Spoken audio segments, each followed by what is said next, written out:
नमस्कार and welcome to the ज्ञानी गुरुकुल। मैं आदित्य तिवारी। साल था 2017 जब अरुण जेटली, उस समय के तत्कालीन वित्त मंत्री, ने बजट पेश किया था। ट्रांसपेरेंसी इन इलेक्टोरल फंडिंग के नाम से हेडिंग में उन्होंने इलेक्टोरल बॉन्ड्स को स्थापित किया। 2017-18 के इस बजट में चुनावी सुधारों को लेकर यह एक बड़ा निर्णय था।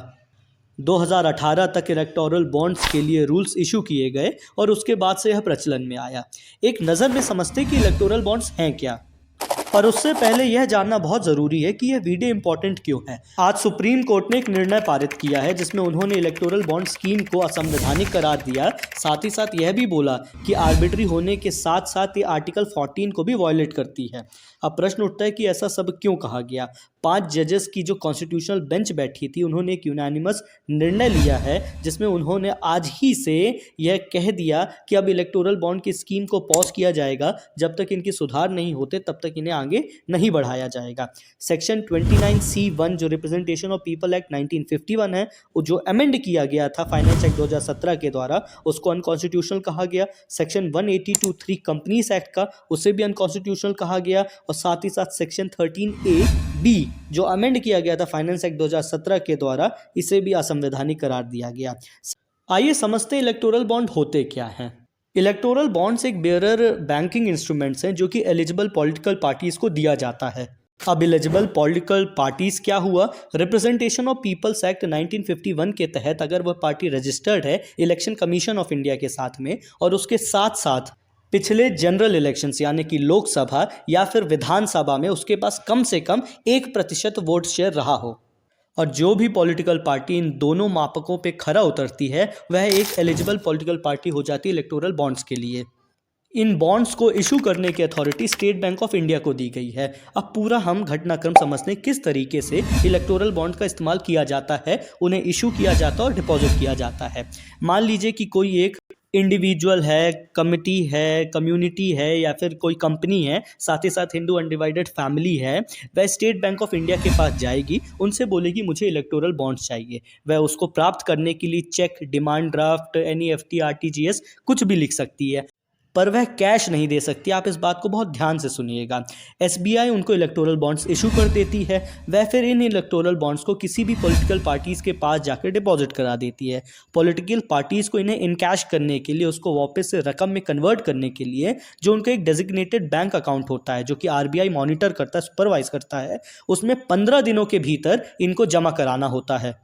अगर वे अपने अकाउंट में इन 15 दिनों में उन्हें जमा कराएंगे तो पैसा उनके अकाउंट में जाएगा, लेकिन अगर 15 दिनों के बाद जमा कराया जाता है या नहीं कराया जाता तो ये PM नेशनल डिजास्टर फंड में जमा कर दिया जाता है अपने आप।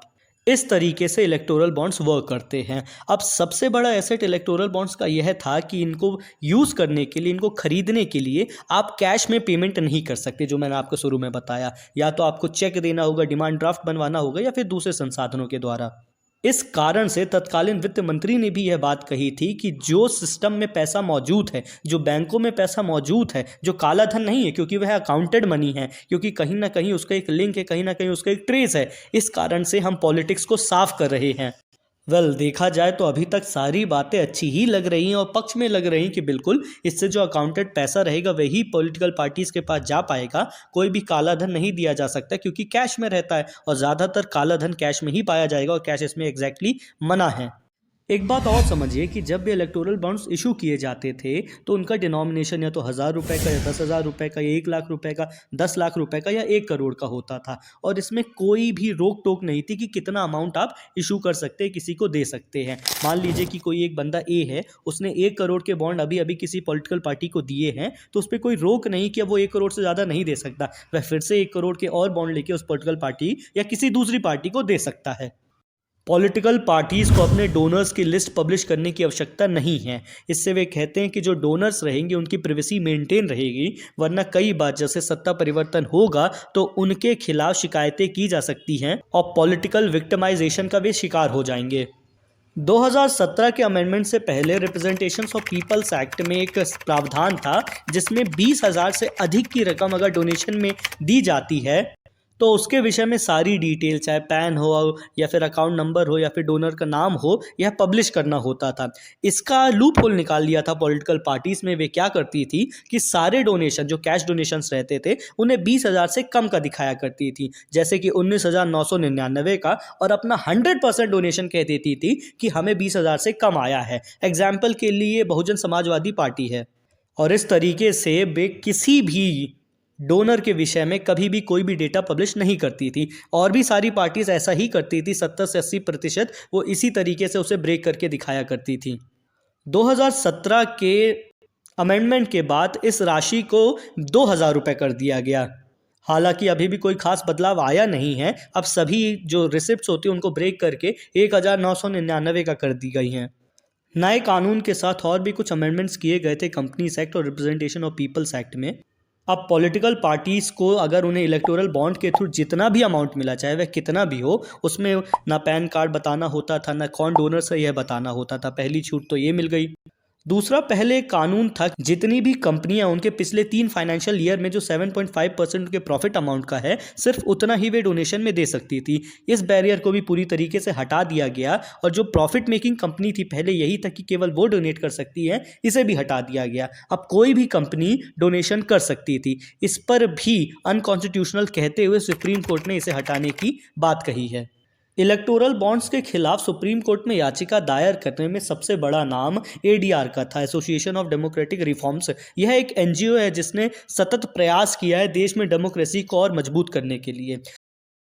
2002 में भी इन्होंने एक पीआईएल दायर की थी जिसमें इन्होंने पूछा था कि जितने भी हमारे सांसद या विधायक हैं, जो चुने हुए प्रतिनिधि हैं, क्या हमें इनसे सवाल पूछने का हक है? सुप्रीम कोर्ट ने कहा बिल्कुल है, आर्टिकल 19 के तहत। और इसी के बाद सुप्रीम कोर्ट का निर्णय आया था कि अब जितने भी हमारे प्रतिनिधि होंगे उनको जब वे अपना नॉमिनेशन फाइल करते हैं, सारी डिटेल्स देनी होंगी, कितने उनके पास प्रॉपर्टी है, कितने उनके खिलाफ क्रिमिनल केसेस है, और सारी जानकारियां जो नॉर्मली हम देखते आए हैं।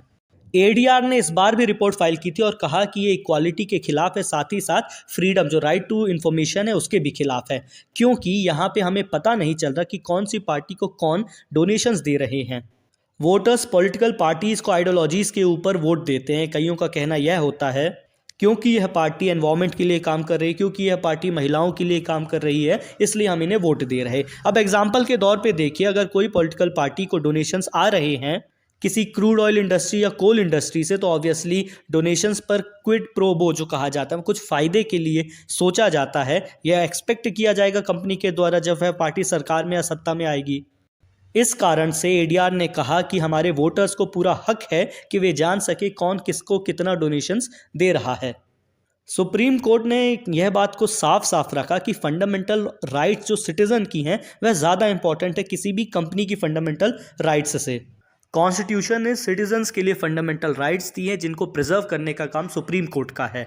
इसलिए यहाँ पे राइट टू प्राइवेसी थंप करेगी राइट टू इन्फॉर्मेशन पर, और क्योंकि कुछ प्रावधान इसके राइट टू इक्वालिटी को भी वायलेट करते थे, इस कारण से सुप्रीम कोर्ट ने इलेक्टोरल बॉन्ड्स को अनकॉन्स्टिट्यूशनल कहा है। और साथ ही साथ एसबीआई को कहा है कि जितने भी डोनर्स हैं उनकी सारी की सारी लिस्ट आप इलेक्शन कमीशन ऑफ इंडिया को देंगे, और इलेक्शन कमीशन ऑफ इंडिया को यह लिस्ट करीब 6 मार्च तक आपको देनी है, और फिर इलेक्शन कमीशन ऑफ इंडिया इसे अपने वेबसाइट पर पब्लिश करेगी। इस पूरे घटनाक्रम पे आपके क्या विचार है, हमें कमेंट्स में लिखें। वीडियो कैसा लगा इसकी भी जानकारी हमें दें, साथ ही साथ हमें सब्सक्राइब करें।